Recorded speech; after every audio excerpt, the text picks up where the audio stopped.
امیر ہو یا غلام ہو، ہر کسی کا ایک سا احترام کرتے تھے۔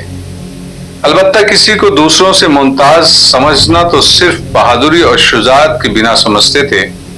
ان کے قریب رہنے والے ان سے دو طرح کے تاثر لیتے تھے، ایک رعب کا، دوسرا محبت کا۔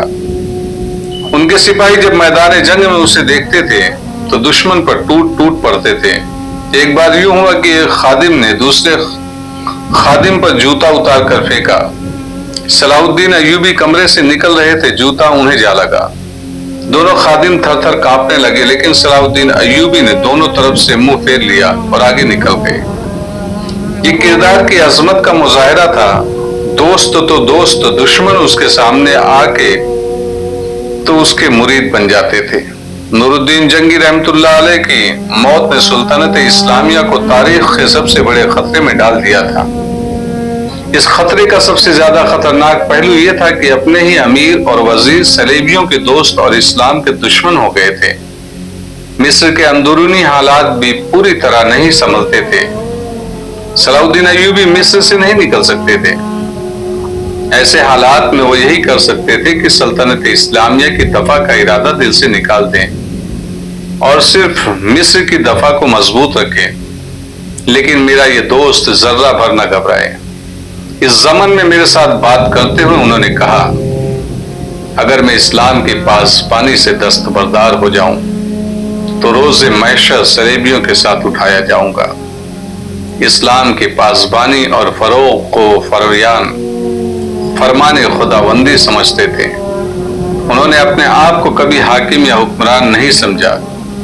مجھے سلطان صلاح الدین ایوبی کی نوجوانی بھی یاد ہے، جب وہ پوری طرح عیش و عشرت میں ڈوب گئے تھے اور رقص و سرد کا ولدادہ تھے۔ موسیقی اور رقص کی باریکیوں اور گہرائیوں کو سمجھتے اور نسوانی حسن کو دل کھول کر خراج تحسین پیش کرتے اور تعیش کے لیے حسین ترین لوگوں کا انتخاب کرتے تھے۔ کبھی کسی کے وہم و گمان میں بھی نہیں آیا تھا کہ یہ نوجوان چند ہی سال بعد اسلام کا سب سے بڑا علم بردار اور اسلام کے دشمنوں کے لیے برق اور طوفان بن جائے گے۔ اپنے چچا کے ساتھ وہ صلیبیوں کے خلاف پہلے ہی معرکے میں گئے تو انہوں نے سب کو حیران کر دیا، اور جب وہ اس معرکے سے واپس آئے تو انہوں نے پہلا کام یہ کیا کہ عیش و عشرت پر لعنت بھیجی اور اپنی زندگی اسلام کے لیے وقف کر دی۔ انہوں نے قوم کو اور اپنی فوج کو یہ نعرہ دیا کہ سلطنت اسلامیہ کی کوئی سرحد نہیں۔ ان سے اس بدلی ہوئی کیفیت میں دیکھنے والے تسلیم نہیں کرتے تھے کہ وہ کبھی ایسے بھی ہوا کرتے تھے کہ دار کی بلندی اور پختگی اس کو کہتے ہیں کہ اپنے نفس اور نفسانی خواہشات کو مار دیا جائے۔ یہ پختگی صلاح الدین ایوبی کے کردار میں تھی۔ دوستوں کے محفلوں میں وہ کہا کرتے تھے، مجھے کافروں نے مسلمان بنایا ہے۔ اگر ہم اپنے ان نوجوانوں کو جو مذہب سے منحرف ہو گئے ہیں کافر کی ذہنیت دکھا دیں تو وہ راہ راست پر آ جائیں گے۔ دشمن کے ساتھ انہیں پیار کے جو سبق دیے جا رہے ہیں وہ انہیں قومی وقار سے محروم کر رہے ہیں۔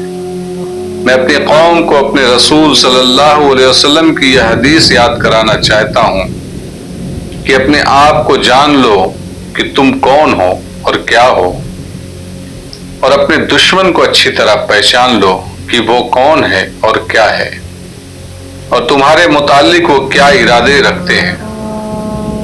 ان کے کردار کا رخ دشمن نے ہی بدلا تھا۔ سلطان صلاح الدین ایوبی اپنے مقصد اور عزم میں اس حد تک مگن رہا کہ انہوں نے کبھی سوچا ہی نہ تھا کہ وہ عالم اسلام کے سب سے بڑے قائد ہیں، مصر کا حاکم کل ہیں، اور فن حرب و ضرب کا ایسا استاد کہ صلیبیوں کے کمانڈر متحد ہو کر بھی ان کے خلاف رہتے ہیں۔ ان کی مالی حالت یہ تھی کہ وہ حج نہیں کر سکے۔ جہاد نے انہیں مہلت نہ دی۔ آخری عمر میں ان کی یہی ایک خواہش رہ گئی تھی کہ حج پر جائے، مگر اب ان کے پاس اتنی رقم نہیں تھی۔ وہ جب فوت ہوئے تو ان کی ذاتی جو بھی چیزیں تھیں صرف 47 درہم چاندی کے اور 1 ٹکڑا سونے کا تھا۔ ان کی جائیداد صرف ایک مکان تھی جو ان کے باپ دادا کا تھا۔ یہ ان کے کردار کی پختگی کا حیران کن مظاہرہ تھا کہ انہوں نے جب اپنے سالاروں وغیرہ کو کانفرنس کے لیے بلایا تو ان کے چہرے پر گھبراہٹ یا پریشانی کا سائبہ تک نہ تھا۔ کانفرنس کے حاضرین پر خاموشی طاری تھی۔ انہیں توقع تھی کہ سلطان ایوب بھی گھبرائے ہوئے ہوں گے، مگر انہوں نے مسکرا کر سب کو دیکھا اور کہا، میرے رفیقوں، تم نے میرے ہی دشوار اور پیچیدہ حالات میں میرا ساتھ دیا ہے۔ آج ایسے حالات نے ہمیں للکارا ہے جو بظاہر ہمارے قابو میں آنے والے نہیں، لیکن یاد رکھو، اگر ہم نے ان حالات پر قابو نہ پایا تو ہم سب کے لیے دنیا میں بھی رسوائی ہے اور خدا کے حضور بھی رسوائی۔ دنیا میں تاریخ ہماری قبروں پر لعنت بھیجے گی